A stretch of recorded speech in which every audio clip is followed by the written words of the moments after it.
Hey, what's going on, you guys? Looks like I definitely need to get a better background of some sort because my office has nothing but junk. So I apologize for the background and everything. But going over my deadlift workout, not exactly as planned. I had a feeling that I might be doing a deload, and you guys know I've talked about it. Going into this workout, my left hip, left piriformis was slightly unstable. It was a little banged up from my squat day, and squats went great. It's just slightly overworked and unstable. So I had the idea of coming into this, doing a deload, taking a step back, and after the holidays, which the holidays really, for me at least, they're not say so much relaxing. I mean, they're not bad. Don't get me wrong. Spend time with the family, we have fun, but my sleep's not on point, my diet's not on point, and all that plays a huge part in my training, in my recovery, and also I'm drinking more alcohol than ever. Socializing. So really, it's just a bad combination for weight training. So, uh, played it smart, did some pause doubles, and you guys will see those videos here in a little bit, just to really emphasize getting tension in that area and the blood flow, getting it to activate a little bit more. And then you'll see too, that's why I pause just a little bit higher above my knee, and it just because like my hip and that piriformis engages more at that point. So that was like, okay, I want to hold the tension here, get that muscle tight, then it'll release. And worked great. It did. I had an idea about finishing right between 5:15 and 5:45.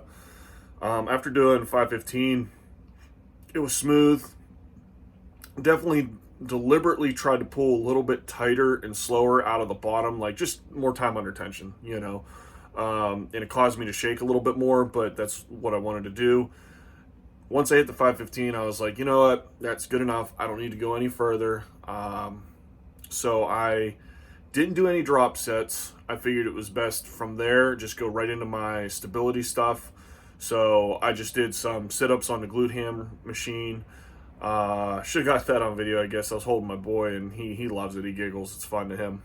So I had an extra 20 pounds, I guess. Okay, 20-pound baby for resistance. And from there, I did my one-legged RDLs, just body weight, and one-legged knee and hip extensions, where I'm only on like about an 8-inch box, and I'm locking my knee and I'm locking my hip. Not like hyperextending, just a soft lockout.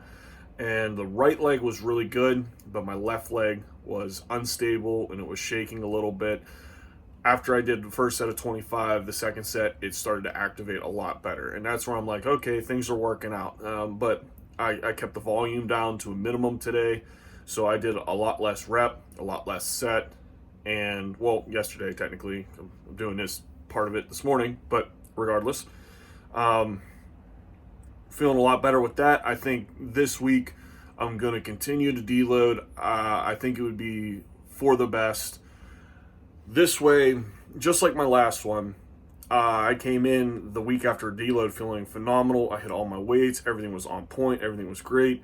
So I'm going to want to try to do that again. But this time, I only had one disappointment, and that would have been a squat last time. That's just because that left knee. I'm going to be focusing on my left knee, making sure it's stable, it's strong, so that when I go into my second to last week and my last week, I got 3 more deadlift workouts. It's the only other one, or the only one that I have 3 left. The other ones are just 2.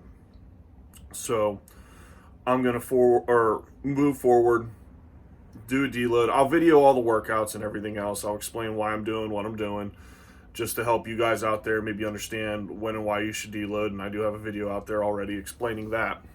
But having visuals is good as well. And hopefully I get better at editing these videos and maybe being a little bit more entertaining and not so dry. But if anyone knows me, I'm a pretty straightforward, straight to the point kind of guy. No sugarcoating it, really. So some people might like that, some people may not. Oh well, either way. That's the approach I'm going to be doing here. Goals are still, in that last week, I still want to be benching about it'd be roughly 435 for 2. My pull is going to be roughly 655 to 685. Still 685 is the main goal. Squat's still going to be about 555 to 585. Still the main goal. And incline is still going to be about, well, anywhere between 345 and 365. And everything is on point. We're heading in the right direction. A lot of those are going to be beltless PRs for me. And, I had somebody ask why I've been training beltless. And really, it's just because I feel that, one, I'm in here, it's bright and early. I get up at 4. I try to get into the gym between 4:30 and 5. 5 o'clock, we'll say, is my average. And hurry up, get in, roll out, loosen up. I really just have 1 hour before work. And that's not exactly prime powerlifting gym time. You want to have at least 2 hours, just because, working up in weights, it's not a race, really. It's more of a marathon, if anything else. If we're going to look at it race-wise, you got to take your time. You got to make sure that you're giving your body proper breaks. Just because you have to give your maximal effort, and you have to be stable, you have to be cautious, you have to be on point, because injury and risk of injury really goes up really high when you're taking, let's say, 30-second breaks when you're going for 80 to 90% range. So you got to be careful with that. I've been doing fairly well with it, but in other words, training 100% raw, being beltless, helps with that. I can be in and out a lot quicker. And not even that, it just, my core feels stronger, it feels thicker, it feels healthier, it feels more stable. I was so reliant on the belt years ago. Like, in my mind, literally was like, I cannot lift this weight unless I have this. And, that goes with anything, really. I want to, one, teach myself to be able to do these things without it, and there's going to be a time and place for extra precaution, safety to belt up and wear the wrist straps and everything else. You guys know I already wear the sleeves. But it is the sense of needing that comfort, okay? And some people do that with pre-workout. Some people may do that with food, this, that, whatever, wearing a certain kind of shoe, shorts, training gear, whatever it may be. I'm trying to do away with that, where I want to rely on me and be more raw, I guess. I like knowing that it's like, okay, I can walk up to the deadlift platform and let's say there's 500 pounds on the bar, and it's like, oh, okay, I can pick that up. And yeah, and I do. Now, it's not going to be like, when I'm warmed up, but I'm sure it'll be a struggle. But I know I can go and I can walk up, I can pick that up, I can lift it without any assistance. So that I like more. This is only preparing me for more success down the road. Yes, it's more difficult. Yes, it's a little bit more uncomfortable. But if you want to improve and you want to do better, you have to step out of your comfort zone. You have to find your weaknesses and you have to work on those. Easier said than done. Nobody wants to sit here in, say, my shitty office and evaluate workouts, yourself, and be like, well, this is where I suck. This is where I'm weak. Well, this is what I need to attack, and this is what I need to address so that I can improve. Nobody wants to do that. I don't want to do that. I'd rather just do what I'm comfortable with, but that doesn't make a champion. Nobody will ever know who you are. You'll never be the best version of yourself. You'll be average. And I know myself, I don't want to be. I don't want to be average. I know there's a lot of fantastic lifters out there and young athletes and such, and they're in a league of their own. I get that.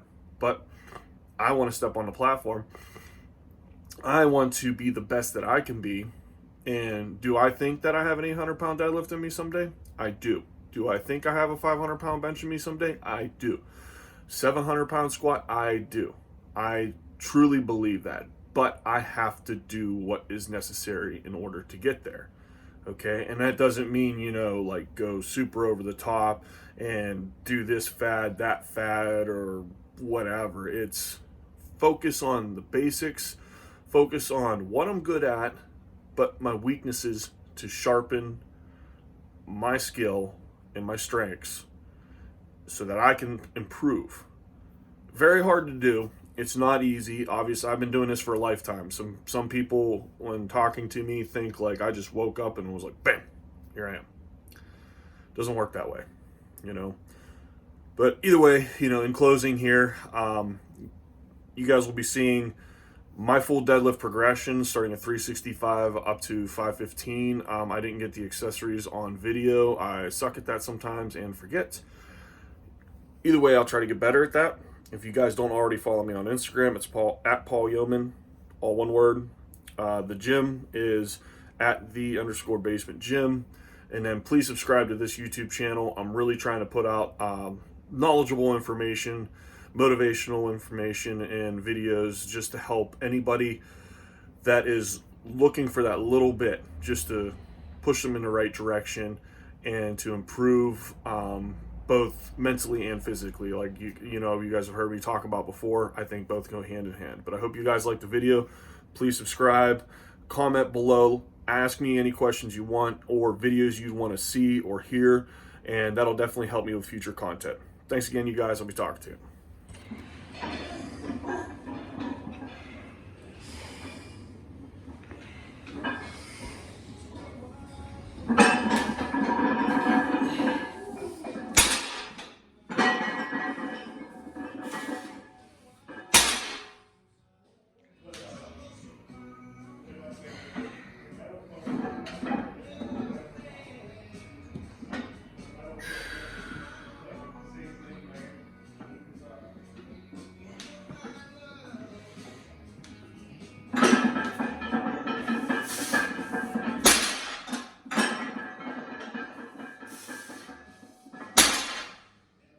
And then the boy said, "Swallow."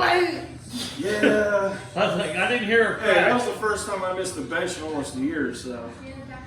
Yeah, I was about due. yeah. And Your face said, Oh, I was pissed. Well, you know me. oh yeah. Ugh.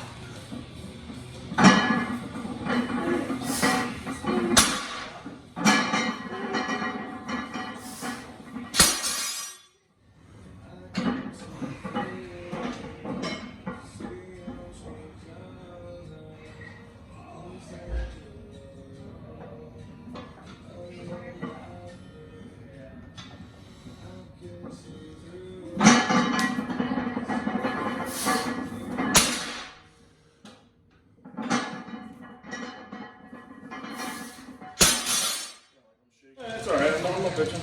Everything's moving the way it should. Okay.